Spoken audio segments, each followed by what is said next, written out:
ಇವತ್ತು ನಮ್ಮೊಂದಿಗೆ ರಾಜಕೀಯವಾಗಿ ಮುಂಚೂಣಿಯಲ್ಲಿ ಇರುವ ಸಾರಿ one more take sir sorry ಅದೇನು ಗೊತ್ತಾ ಆ್ಯಕ್ಚುಲಿ ನಾನು ಮಾತಾಡುವಾಗ ತಪ್ಪಿಟ್ಟೆ. ಇವತ್ತು ನಮ್ಮೊಂದಿಗೆ ರಾಜಕೀಯವಾಗಿ ಮುಂದಿರುವಂತಹ ಸಮಾಜ ಸುಧಾರಕರಾದಂಥ ಮಾನ್ಯ ಮುಖ್ಯಮಂತ್ರಿಗಳು ನಿಜಲಿಂಗಪ್ಪ ಸ್ವಾಮಿಯವರು ನಮ್ಮ ಜೊತೆ ಇದ್ದಾರೆ. ಇವರನ್ನು ಕಾರ್ಯಕ್ರಮಕ್ಕೆ ಆತ್ಮೀಯವಾಗಿ ಸ್ವಾಗತಿಸ್ತಾ ಇದ್ದೇವೆ. ನಮಸ್ಕಾರ ಸರ್. ನಮಸ್ಕಾರ. ನಮಸ್ಕಾರ. ಮೊದಲಿಗೆ ಸರ್ ನಿಮ್ಮ ಹತ್ರ ನಮ್ಮ ಪ್ರಶ್ನೆ ಏನಂದರೆ, ತಾವೊಂದು ರಾಜಕೀಯ ವ್ಯಕ್ತಿಯಾಗಿ ಹಾಗೂ ಮಂತ್ರಿಯಾಗಿ ತುಂಬ ಹೆಸರು ಮಾಡಿದ್ದೀರಿ, ಸಮಾಜದಲ್ಲಿ ಒಳ್ಳೆಯ ಸ್ಥಾನಮಾನದಲ್ಲಿದ್ದೀರಿ. ಒಂದು ರಾಜಕೀಯ ವ್ಯಕ್ತಿಯಾಗಿ ನಿಮಗೆ ಯಾವ ರೀತಿ ಅನುಭವ ಆಗ್ತಾ ಉಂಟು? ತುಂಬ ಒಳ್ಳೆಯ ಪ್ರಶ್ನೆ ಇದು. ರಾಜಕೀಯ ವ್ಯಕ್ತಿಯಾಗಿ ನನಗೆ ಯಾವ ರೀತಿ ಅನುಭವ ಆಗ್ತಾ ಉಂಟು? ಒಳ್ಳೆಯ ಅನುಭವ. ನೋಡಿ, ರಾಜಕೀಯ ವ್ಯಕ್ತಿ ಆಗಬೇಕಂತ ನನಗೆ ಹೇಗೆ ಆಸೆ ಬಂದದ್ದು, ಅದು ಮೊದಲ ಪ್ರಶ್ನೆಗೆ ಆಗ್ತದೆ. ಸಣ್ಣದಲ್ಲಿ ಇರುವಾಗ ನಮಗೆ ಭಾರಿ ಕಷ್ಟ ಇತ್ತು. ತಂದೆ ಸ್ವಲ್ಪ ಆಗ್ತಿದ್ರು, ಹೇಳ್ಬೋದಲ್ಲ, ತಂದೆ ಸ್ವಲ್ಪ ಆಗ್ತಿದ್ರು, ಅಂದರೆ ಎಣ್ಣೆ ಆಗ್ತಿದ್ರು. ತುಂಬ ಬಡತನ ಇತ್ತು ನಮಗೆ. ಹೊಟ್ಟೆ ಚಡ್ಡಿ ಒಂದು ಎಂತ ಚಡ್ಡಿ ಪಾಪ ಅಲ್ಲ, ನಾನು ಪಾಪ. ಹೊಟ್ಟೆ ಚಡ್ಡಿ, ಒಂದು ಹೊಟ್ಟೆ ಸ್ಲೇಟ್, ಒಂದು ತುಂಡು ಬ್ಯಾಗ್ ಇಟ್ಕೊಂಡು ಶಾಲೆಗೆಲ್ಲ ಹೋಗ್ತಿದ್ದು. ಆಗ ಎಲ್ಲರ ದೊಡ್ಡವರ ಮಕ್ಕಳನ್ನ ನೋಡೋಕೆ ನಮಗೂ ಆಸೆ ಆಗ್ತಿತ್ತು. ನಾವು ಇವರಾಗೆ ನೀನಿದ್ದೆ ಒಟ್ಟಿಗೆ, ಮತ್ತು ನೀನೇಕೆ ಬೇಸರ ಮಾಡೋದು, ನಮಗೆ ಸಹ ಒಂದು ದೊಡ್ಡವರಾಗಿ ಆಗಬೇಕು, ಏನಾದರೂ ಆಗಬೇಕು. ಈ ಸ್ವಾತಂತ್ರ್ಯ ದಿವಸದಂದು ನಮಗೆ ಸ್ಕೂಲಲ್ಲೆಲ್ಲ ಪ್ರೋಗ್ರಾಮ್ ಆಗ್ತದೆ. ಆಗ ಈ ರಾಜಕೀಯ ವ್ಯಕ್ತಿಗಳೆಲ್ಲ ತುಂಬ ಬರ್ತಿದ್ರು. ಅವರಿಗೆ ಆ ಟೈಮಲ್ಲಿ ಒಳ್ಳೆ ಡಿಮಾಂಡ್ ರಾಜಕೀಯ ವ್ಯಕ್ತಿಗಳಿಗೆ ಭಾಷಣ ಮಾಡಲಿಕ್ಕೆ. ನಮ್ಮನ್ನು ಬಿಸಿಲಲ್ಲಿ ಒಣಗಿಸಿ ಎಲ್ಲ ಸಾಲಾಗಿ ನಿಲ್ಲಿಸಿ ಅವ್ರದ್ದು ಭಾಷಣ. ನನಗೆ ಖುಷಿ ಆಗ್ತಿದೆ ಅಂದರೆ ಅವ್ರದ್ದೊಂದು ಕೆಂಪು ಗೂಟದ ಕಾರ್ ಬರ್ತಾಯಿತ್ತು. ಆ ಸೌಂಡ್ ಮಾಡಿ ಕುಂಕಿ ಅದು ಭಾರಿ ನನಗೆ ಒಂದು ಖುಷಿ ಆಗ್ತಿತ್ತು. ನಾನು ಯಾಕೆ ರಾಜಕೀಯ ವ್ಯಕ್ತಿ ಆಗ್ಬಾರ್ದು? ಸಣ್ಣದ್ರಲ್ಲೇ ನನಗೊಂದು ಆಸೆ. ಅವ್ರದ್ದು ಡ್ರೆಸ್ ಒಂದು ಕೊಟ್ಟು ನೋಡಿದೆ, ಹೀಗೆ ನಮ್ಮ ಹತ್ರ ಹೊಟ್ಟೆ ಚಡ್ಡಿ ಆಸೆ ಆಗ್ತಿತ್ತು. ರಾಜಕೀಯ ವ್ಯಕ್ತಿ ಆಗಬೇಕಂತ ಸಣ್ಣದ್ರಲ್ಲೇ ಒಂದು ನಾನು ಏಮ್ ಇಟ್ಕೊಂಡು ಕೊಂಡೆ. ದೇವ್ರ ದಯದಿಂದ ಬೆಳೀತಾ ಆಸೆ ಒಂದು ಮನಸ್ಸಿನ ಮೂಲೆಯಲ್ಲೇ ಇತ್ತು. ಆದರೆ ಸಾಹಸ ದೋಷ ಅಂದರೆ ಫ್ರೆಂಡ್ಸರ್ ಎಲ್ಲರನ್ನೇ ಹೇಳೋದಿಲ್ಲ, ಕೆಲವರ ದೋಷದಿಂದ ನಾನು ಮಾಡಬಾರ್ದೆಲ್ಲ ಮಾಡಿ ಆಗಬಾರ್ದೆಲ್ಲ ಆಗಿ ಜೈಲಿಗೆ ಸಹ ಹೋದೆ. ಸೊ ಆಗ ನಾನು ಮನಸ್ಸಿಗೆ ತುಂಬ ಬೇಸರದಂದರೆ ಮಾಡಿದ ಮೇಲೆ ಗೊತ್ತಿದೆ ನಾನು ತಪ್ಪು ಮಾಡಿದೆ ಅಂತ. ಆದರೆ ಫ್ರೆಂಡ್ಸ್ಗಳು ನೋಡಿ ಹೇಗೆ ನಮ್ಮ ದಾರಿಗೆ ದೀಪ ಆಗ್ತಾರೆ ಅಂತ ನನ್ನ ಕೆಲವು ಫ್ರೆಂಡ್ಸ್ ಹೇಳಿದರು, ಒಳ್ಳೆಯದಾಯಿತು, ನೀನು ಯಾವಾಗ ಜೈಲಿಗೆ ಹೋದಿ ನಿನಗೆ ಇನ್ನು ರಾಜಕೀಯ ವ್ಯಕ್ತಿ ಆಗಲಿಕ್ಕೆ ಇನ್ನು ಹೆಚ್ಚು ಅರ್ಹತೆ ಬೇಡ. ಯಾಕಂದರೆ ರಾಜಕೀಯ ವ್ಯಕ್ತಿ ಆಗಬೇಕಾದ್ರೆ ಮೊದಲ ಅರ್ಹತೆ ನಿನಗೆ ಜೈಲಿಗೆ ಹೋಗಬೇಕು. ಆ್ಯಕ್ಚುಲಿ ನೀವು ಗಮನಿಸಿದ್ರೆ ಎಲ್ಲರನ್ನು ನೋಡಿ ಕೆಣಕಿ ನೋಡಿದರೆ ಅವರ ಹಿಂದೆ ಒಂದು ಜೈಲಿನ ಕಥೆ ಇರ್ತದೆ. ರಾಜಕೀಯ ವ್ಯಕ್ತಿ ಆಗಲಿಕ್ಕೆ ಮೂಲ ಪ್ರೇರಣೆ ಇದು. ಹಾಗೆ ನನ್ನದಾಗ ಇನ್ನೂ ಆಸೆ ಗಟ್ಟಿಯಾಗ್ತಾ ಬಂತು. ರಾಜಕೀಯ ವ್ಯಕ್ತಿ ಆಗಲಿಕ್ಕೆ ನನಗೆ ಹೆಚ್ಚು ದೂರ ಇಲ್ಲ, ಜೈಲಿಗೆ ಹೋದೆ, ಎಲ್ಲ ಮಾಡೋದಾಯಿತು, ಪೆಟ್ಟು ಗಲಾಟೆ ಎಲ್ಲ ಆಯಿತು. ಸೊ ಇಲ್ಲಿದೆ ಓಟಿಗೆ ನಿಂತೆ. ಸತ್ಯ ಹೇಳ್ತೇನೆ, ಫಸ್ಟ್ ನಾನು ಎಲೆಕ್ಷನ್ ನಿಂತಾಗ ಒಂದು ಅದ್ಭುತ ರೀತಿಯ ಒಂದು ನನಗೆ ರೆಸ್ಪಾನ್ಸ್ ಸಿಕ್ಕಿತು ಜನರಿಂದ. ನನಗೆ ಊಹಿಸಲಿಕ್ಕೆ ಸಾಧ್ಯ ಆಗಲಿಲ್ಲ. ನಾನು ಚಿಕ್ಕಸಂದ್ರ ಕ್ಷೇತ್ರದಿಂದ ನಿಂತದ್ದು. ನಿಮಗೆ ಶಾಕ್ ಆಗ್ಬೋದು, 2 ಓಟು ಬಿದ್ದದ್ದು ನನಗೆ, 2. ಆ 2 ಓಟಲ್ಲಿ ನಾನು ವಿನ್ ಆಗಲಿಲ್ಲ, ಸೋತದ್ದು. ಆದರೆ ಹಠ ಮೂಡಿದಲ್ಲಿ ನನಗೆ ಆ 2 ಓಟು ಯಾಕೆ ನನಗೆ ಸಿಕ್ಕಿತ್ತು, ನಾನು ಎಲ್ಲಿ ತಪ್ಪಿದೆ, ಅಲ್ಲಿಂದ ನನ್ನ ತಿದ್ದುಪಡಿ ಮಾಡ್ತಾ ಬಂದೆ. ಏನು ಬದಲಾವಣೆ ಮಾಡಬೇಕು, ಜನರನ್ನು ಹೇಗೆ ಮಂಗ ಮಾಡಬೇಕು, ಅವರ ಕಣ್ಣಿಗೆ ಹೇಗೆ ಮಂಕುಬೂದಿ ಎರಚಬೇಕು, ಇದನ್ನೆಲ್ಲ ಪ್ಲ್ಯಾನ್ ಮಾಡಿಕೊಂಡು ಮತ್ತೊಮ್ಮೆ ನಾನು ಅದೇ ಕ್ಷೇತ್ರದಲ್ಲಿ ನಿಂತು ವಿನ್ ಆದೆ. ಹಾಗೆ ನನಗೆ ಎಲ್ಲ ಓಟ್ ಸಿಕ್ಕಿತ್ತು. ಮತ್ತು ಓಟು ಹಾಕದವ್ರನ್ನು ಟೆಂಪದಲ್ಲಿ ಕರ್ಕೊಂಡು ಬಂದು ಅವರಿಗೆ ಕುಡಿಸಿ ಸೀರೆ ಅದು ಇದು ಎಲ್ಲ ಕೊಟ್ಟು ಓಟು ಹಾಕಿಸಿದೆ. ಹಾಗೆ 2ನೇ ಸಲ ನಿಂತಾಗ ನಾನು ವಿನ್ ಆದೆ, ರಾಜಕೀಯಕ್ಕೆ ಎಂಟ್ರಿ ಆದೆ. ತಮ್ಮ ಬಳಿ 500 ಕೋಟಿ ರೂಪಾಯಿಗಳಷ್ಟು ಬೇನಾಮಿ ಆಸ್ತಿ ಮಾಡಿದ್ದೀರಿ ಅಂತ ನಾವಲ್ಲ, ಗುಪ್ತಚರ ಮಾಹಿತಿ ನಮಗೆ ತಿಳಿದು ಬರ್ತಾನೆ. ಇದರ ಬಗ್ಗೆ ತಾವು ಗುಪ್ತಚರರಿಗೆ ಮನ್ನವಿತ್ತು. ಇದು ಗುಪ್ತಚರ ಅಲ್ಲ. ಈಗ ನೀವು ಹೇಗೆ ಹೇಳಿದ್ರಿ, ನಿಮಗೆ ಗೊತ್ತಿಲ್ವಾ? ಎಲ್ಲರಿಗೆ ಗೊತ್ತುಂಟಿದ್ದು. ಇದರಲ್ಲಿ ಕದ್ದು ಮುಚ್ಚಿ ಅಂತ ಇರುವಂಥ ವಿಷಯವೇ ಇಲ್ಲ. ನೋಡಿ, ಮನುಷ್ಯ ಇಷ್ಟೆಲ್ಲ ಕಷ್ಟಪಡೋದು ಹಣಕ್ಕಾಗಿ, ಹೌದಲ್ವಾ? ಈಗ ನೀವು ನೋಡಿ, ಆಗದಿಂದ ನಾನು ನೋಡ್ತಾ ಇದ್ದೇನೆ, ನಿಮ್ಮನ್ನು ಗಮನಿಸ್ತಿದ್ದೇನೆ, ಬೇಸರ ಮಾಡಬೇಡಿ, ನರಕ ಮಾಡ್ತಾ ಇದ್ರಿ ಹಣಕ್ಕೆ, ಅಲ್ವಾ? ಈಗ ನಿಮ್ಮದು ನೋಡಿ, ಇವರು ಕ್ಯಾಮರಾಮ್ಯಾನ್, ಲೈಟ್ ಮ್ಯಾನ್, ಇವರೆಲ್ಲ ಯಾಕೆ ಹಣಕ್ಕೆ? ಇಲ್ಲ, ದೇವರಿಗೆ ಹುಚ್ಚುಂಟಾ? ಬೇರೆ ಕೆಲಸ ಮಾಡ್ಬೋದು. ಹಣ ಮುಖ್ಯ ಆಗ್ತದೆ ಜೀವನದಲ್ಲಿ. ಹಾಗೆ ನಂದು ಆಸೆ ಇದ್ದದ್ದು ರಾಜಕೀಯ ವ್ಯಕ್ತಿ, ಆದರೆ ಪರೋಕ್ಷವಾಗಿ ಉದ್ದೇಶ ಹಣ ಇರಬೇಕು. ನಾನಿಲ್ಲಿ ನಿಂತದ್ದು ಹಣಕ್ಕೆ. ನೋಡಿ, ಒಂದು ಹೆಣದಾಗೆ ನಿಂತದ್ದು ಹಣಕ್ಕಾಗಿ, ಬೇರೆ ಏನಿಲ್ಲ. ಹಾಗೆ ಹಣ ಮಾಡಬೇಕೆಂಬ ಆಸೆಯಿಂದ ಮೊದಲಿಗೆ ನೋಡಿ, ಸಣ್ಣದಿರುವಾಗ ಒಂದು 10 ರೂಪಾಯಿ ಸಿಕ್ಕಿದ್ರೆ ದೊಡ್ಡ ವಿಷಯ ನನಗೆ. ಬೆಳೆದು ಸ್ವಲ್ಪ ದೊಡ್ಡವಾಗ ಎಣ್ಣೆ ಹಾಕೋ ಅಭ್ಯಾಸ ಇತ್ತು. ಒಂದು 35 ರೂಪಾಯಿ ಕ್ವಾಟ್ರಿಗೆ, ಅದಕ್ಕೆ ಆಗುವಷ್ಟೇ ಹಣ. ತಮ್ಮ ಬೇಕು ಎಷ್ಟು ಇರ್ತದೆ ಅಷ್ಟೇ ಹಣ ಸಿಕ್ಕಿದ್ರೆ ಸಾಕಾಗಿರ್ತದೆ. ಈಗ ದೊಡ್ಡ ಆಗಿದೆ ಹೊಂಡ ಅಂದರೆ ನಮ್ಮದು ಆಸೆ ಇದ್ದು ಹೊಂಡ. ಅದನ್ನು ತುಂಬಿಸಲಿಕ್ಕೆ ಹಣ ಸಹ ತುಂಬ ಬೇಕಾಗ್ತದೆ, ಕೋಟಿಗಟ್ಟಲೆ. ಯಾಕಂದರೆ ನಮ್ಮ ಹೆಸರಲ್ಲಿ ಕೆಲವು ಬೇನಾಮಿ ಆಸ್ತಿಗಳು ಅದು ಇದೆಲ್ಲ ಇರುವಾಗ ವಹಿವಾಟುಗಳು ತುಂಬಿರುವಾಗ ಅದನ್ನು ಎಲ್ಲ ಸರಿದೂಗಿಸಲಿಕ್ಕೆ ನಮಗೆ ಹಣ ಬೇಕಾಗ್ತದೆ. ಸೊ 500 ಕೋಟಿ ಹೌದು ಮಾಡಿದ್ದೇನೆ ನಾನು. ಬೇನಾಮಿ ಆಸ್ತಿ ಉಂಟು ನನ್ನ ಹೆಸರಲ್ಲ, ನನ್ನ ದೊಡ್ಡಮ್ಮನ ಮಗಳು ಅವರು ಇವರು ಎಲ್ಲ ಹೆಸರಲ್ಲಿ ಮಾಡಿದ್ದೇನೆ, ಅದರಲ್ಲಿ ತಪ್ಪಿಲ್ಲ. ಘಂಟಾಘೋಷವಾಗಿ ಹೋಗ್ತೇನೆ, ನಾನು ಹಣಕ್ಕಾಗಿ ವ್ಯವಹಾರ ಮಾಡಿದ್ದೇನೆ, ಬೇನಾಮಿ ಆಸ್ತಿ ಉಂಟು. ಸರ್, ಥರ್ಡ್ ಕ್ವಶನಲ್ಲಿ ಬ್ಲೂ ಫಿಲ್ಮ್ ಅಂತ ಉಂಟು, ಅದನ್ನು ನಾನು ಕೇಳಿದರೆ ಸರಿ ಆಗ್ತದಾ? ಆ್ಯಕ್ಚುಲಿ ನನಗೆ ಬ್ಲೂ ಫಿಲ್ಮ್ ಅಂದರೆ ಏನಂತಲೇ ಗೊತ್ತಿಲ್ಲ. ಹೇಗಿರ್ತದೆ ಸರ್? ಕ್ವಶನ್ ಕೇಳಬೇಕಾ? ಓಕೆ. ಸರ್, ತಾವು ಸದನದಲ್ಲಿ ಬ್ಲೂ ಫಿಲ್ಮ್ ನೋಡಿದ್ದೀರಿ ಅಂತ ಹೇಳ್ತಾ ಇದ್ದಾರೆ. ಇದರ ಬಗ್ಗೆ ತಮ್ಮ ಅಭಿಪ್ರಾಯ ಅಥವಾ ಸತ್ಯ ಹೇಳ್ತೇನೆ, ನನಗೆ ನಾಚಿಕೆ ಇಲ್ಲ. ಈಗ ನೀವು ಕೇಳಿ, ಈಗ ಬೇರೆ ಹೋದರೆ ಅಲ್ಲಿ ಮುಖ ಒಂದು ಸಿಂಡರ್ಸ್ ಹೋಗ್ತಿತ್ತು, ನನಗೆ ಆ ರೀತಿ ಫೀಲ್ ಇಲ್ಲ. ನೋಡಿ, ನೀವೊಂದು ಸಣ್ಣ ಹೆಂಗಸ, ಹೌದಾ? ನಾಚಿಕೆ ಬಿಟ್ಟು ಹೇಳಿಲ್ವಾ? ಅದು ನಿಮಗೆ ಮಾನ ಇಲ್ಲ ಅಂತಲ್ಲ, ನಾಚಿಕೆ ಇಲ್ಲ ಅಂತಲ್ಲ, ವಿಷಯ ಒಳ್ಳೆಯದದು. ಬ್ಲೂ ಫಿಲ್ಮ್ ನೋಡು ತಪ್ಪ ನಾನು ಕೇಳೋದು? ಎಲ್ಲರೂ ನೋಡ್ತಾರೆ, ಆದರೆ ನಾನು ನೋಡಿದ್ದು ನೀವು ಎನಿಸುವಂಥ ಬ್ಲೂ ಫಿಲ್ಮ್ ಅಲ್ಲ. ಆ್ಯಕ್ಚುಲಿ ಏನು ವಿಷಯ ಆಯ್ತಂದರೆ, ನಾನು ಸದನದಲ್ಲಿ ಕೂತಿರುವಾಗ ನೋಡಿ, ಸದನ ನೀವು ಟಿ ವಿಯಲ್ಲಿ ನೋಡ್ತೀರಿ, ಕೆಲವರಿಗೆ ಮಾತಾಡಲಿಕ್ಕೆ ಬರೋದಿಲ್ಲ, ಕೆಲವರಿಗೆ ಭಾಷೆಯೇ ಬರೋದಿಲ್ಲ. ಅದನ್ನು ಬರ್ಕೊಂಡು ಬಂದು ಅವನು ಅಲ್ಲಿ ಕೈಕಾಲು ಹೊಡೆದು ಹೇಗೆ ಓದಿ ಯಾರನ್ನೋ ತಲೆನೋವು ಮಾಡಿ ನನಗೆ ಬೋರಾಗಿ ಹೋಗಿದೆ. ಹಾಗೆ ಕೂತ್ಕೊಂಡು ಎಂತ ಮಾಡೋದು ಅಂತ ಒಂದು ಮೊಬೈಲಲ್ಲಿ ಮೂವಿ ನೋಡಿದೆ. ಬ್ಲೂ ಫಿಲ್ಮ್ ಅಂದರೆ ಅಕ್ಷಯ್ ಕುಮಾರ್ ಅವ್ರದ್ದು ಹಿಂದಿ ಮೂವಿ ಬಂದಿದೆ ಬ್ಲೂ. ಆ ಬ್ಲೂ ಮೂವಿಯನ್ನು ನೋಡ್ತಾ ಇದ್ದೆ. ವಿಷಯ ಏನಾಯ್ತಂದರೆ, ಇಲ್ಲಿ ಹತ್ತಿರದಲ್ಲಿ ನಮ್ಮದು ಶಿಕ್ಷಣ ಮಂತ್ರಿಗಳಿದ್ದರು. ಅವರು ಸ್ವಲ್ಪ ಎಜುಕೇಷನ್ ಇಲ್ಲ ಅವರಿಗೆ, ಶಿಕ್ಷಣ ಮಂತ್ರಿ ದೇವ್ರದಿಂದ ಅದು.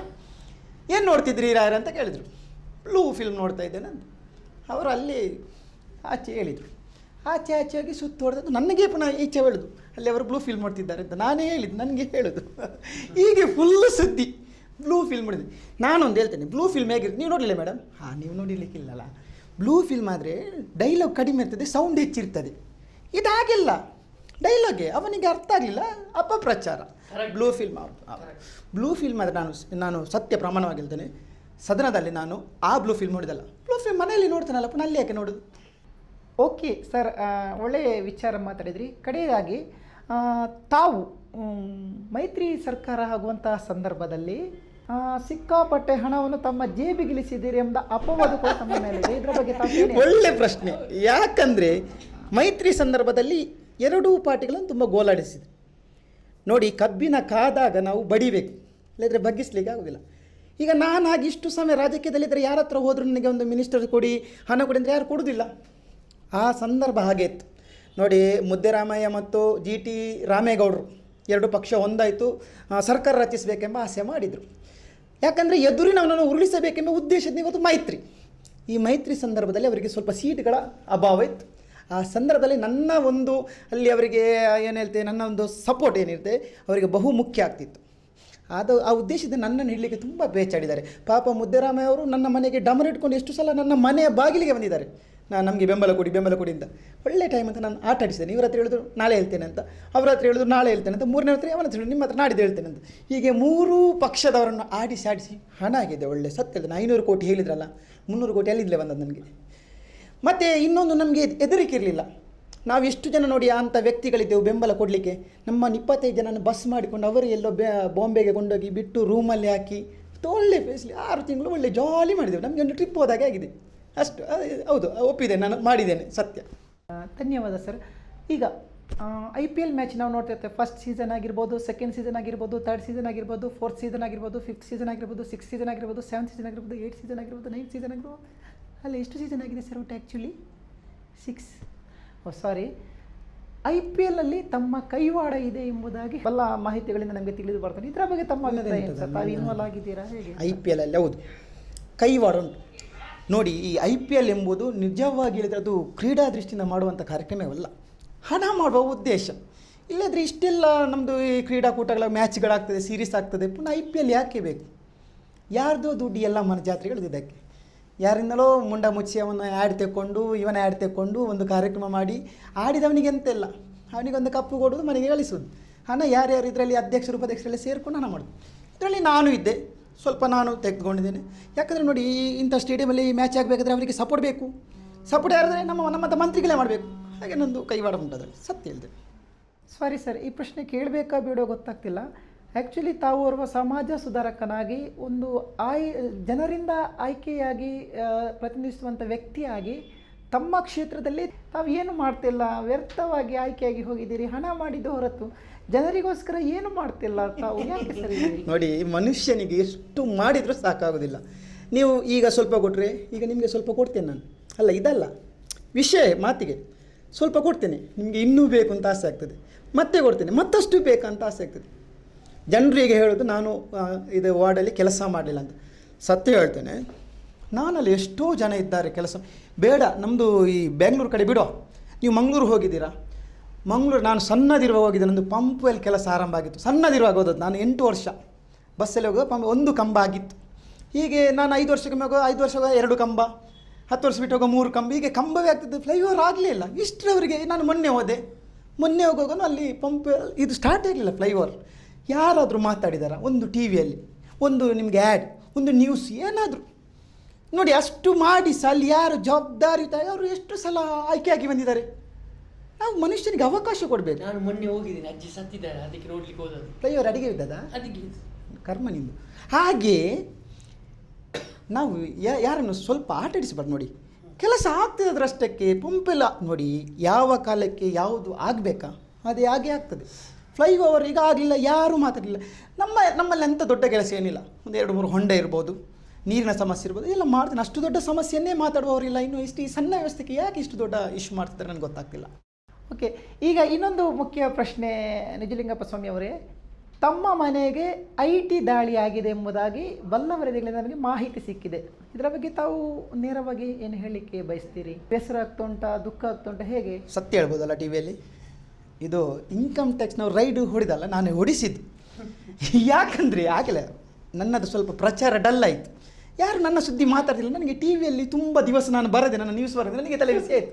IT ಅವನಿಗೆ ಫೋನ್ ಮಾಡಿ ಒಂದು ರೈಡ್ ಹೊಡೀರಿ ಅಂತ ಹೇಳಿದ್ದು. ಎಂತ ಒಂದು 24 ಚಾನಲ್ ನನ್ನದೇ, 1 ವಾರ ನನ್ನದೇ ಸುದ್ದಿ. IT ದಾಳಿ ಆಯಿತು ನಾನೇ ಮಾಡಿಸಿದ್ದು. ಸತ್ಯ ಹೇಳ್ತೇನೆ, ಇದು ಹೊರಗೆ ಹೋಗೋದಿಲ್ಲಲ್ಲ, ನಾನೇ ಮಾಡಿಸಿದ್ದು. ಇನ್ನು ವೈಂಡ್ ಅಪ್ ಮಾಡೋದಲ್ಲ? ಆ್ಯಕ್ಚುಲಿ ವೈಂಡ್ ಅಪ್ ನಾಳೆ ಮಾಡೋಣ ಸರ್. ಮೇಕಪ್ ಡಲ್ಲಿ ಆಗ್ತಾ ಉಂಟು ನಂದು. ಆ್ಯಕ್ಚುಲಿ ಡಲ್ ಕಾಣ್ತಿದ್ದೀನಿ ನಾನು. ಇವತ್ತೇ ಮಾಡೋದಾ? ಇವತ್ತೇ ಮಾಡುವನಾ? ಓಕೆ ವೀಕ್ಷಕರೇ, ಇಷ್ಟರವರೆಗೆ ನೀವು ನಮ್ಮೊಂದಿಗೆ ದಾಸವಾಳ TVಯ ಎಲ್ಲರಂತಲ್ಲ ವೀಕ್ಷಕರೇ, ಇಷ್ಟರವರೆಗೆ ನೀವು ದಾಸವಾಳ TVಯ ಎಲ್ಲರಂತಲ್ಲ ಇವರು ಕಾರ್ಯಕ್ರಮವನ್ನು ನೋಡ್ತಾ ಇದ್ದೀರಿ. ನಮ್ಮೊಟ್ಟಿಗೆ ನಿಜಲಿಂಗಪ್ಪ ಸ್ವಾಮಿಯವರು ಇಷ್ಟೊಟ್ಟಿಗೆ ತಮ್ಮ ಅನಿಸಿಕೆಗಳನ್ನೆಲ್ಲ ತಿಳಿಸಿದರು. ನಮಸ್ಕಾರ. ಸೊ ಕಾರ್ಯಕ್ರಮವನ್ನು ಮುಗಿಸುವ ಹೊತ್ತಾಯಿತು. ಇನ್ನು ಮುಂದೆ ಇರ್ತದೆ ಸರ್ ಇದು ಕಾರ್ಯಕ್ರಮ? ಇವತ್ತು ಲಾಸ್ಟಾ? ಓಕೆ, ಮುಂದೆ ಈ ಕಾರ್ಯಕ್ರಮವನ್ನು ನೀವು ನೋಡ್ಬೋದು. ದಾಸವಾಳ TV ನೋಡ್ತಾ ಇರಿ. ಧನ್ಯವಾದಗಳು. ಚಂದ ಬಂದಿಲ್ಲ ಅಂತ ನನಗೆ ಆಗ್ತಾ ಉಂಟು ಸರ್. ಅದು ಟೇಕ್ ಬೇಡವಾ? ಸರಿ, ನಾನು ಹೋಗೋದಾ? ನನಗೆ ಸೀರೆ ಒಂಥರ ಆಗ್ತಾ ಉಂಟು. ನಾನು ಡ್ರೆಸ್ ಚೇಂಜ್ ಮಾಡ್ತೀನಿ.